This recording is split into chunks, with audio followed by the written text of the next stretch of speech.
বিড়ি খাইয়েন না, বিড়ি খাইয়েন না, আল্লাহর ওয়াস্তে বাপ চাচারা বিড়ি খাইয়েন না, বিড়ি খাইয়েন। আল্লাহ আপনার করে মাফ করে। যে মুরব্বী বিড়ি খায় আমার বেশি শরম লাগে এবারে দেখি। আমার তো মনে হয় এবারে শক্ত ডাকায়,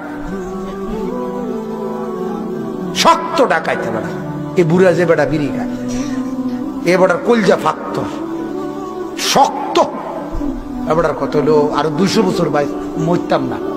হ্যাঁ হ্যাঁ, না এলে 60 বছরের বুড়া বেটা বিড়ি খায় কেন? যার কবর দেখা যায়, কথা বোঝেন নাই আমার।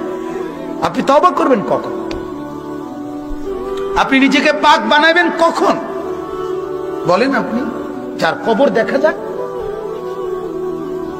এটা তো লজ্জার কথা, এটা অনেক বড় অহংকার যে আমি বিড়ি খাইয়ে আল্লাহকে বুঝাইতেছি যে আল্লাহ আমি আপনাকে কোনো পরোয়া করি না, মৃত্যুর কোনো পরোয়া করি না, মরলে মরছি কিন্তু বিড়ি খাইতে খাইতে মরছি।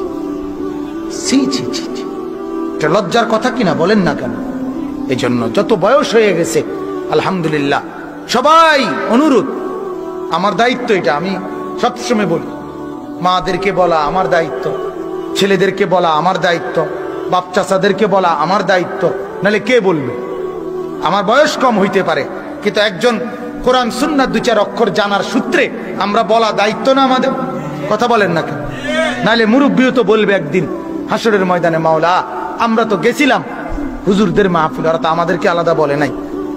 এজন্য আপনাদেরকে বলি, আমি সবসময় বলি, দাদা যদি হন আপনি, আমি আপনার নাতি, আমি চাই দাদা যেন হয় আমার জান্নাতি, আমার দাদা যেন জান্নাতি হয়, আমার চাচা যেন জান্নাতি হয়, আমার বাপ যেন জান্নাতি হয়, আমার মা যেন জান্নাতি হয়, আমার বোন যেন জান্নাতি হয়, আমার নওজোয়ান বন্ধুরা যেন হয় জান্নাতি, সবাই মিলে মিশে যেন হই একসাথে জান্নাতি।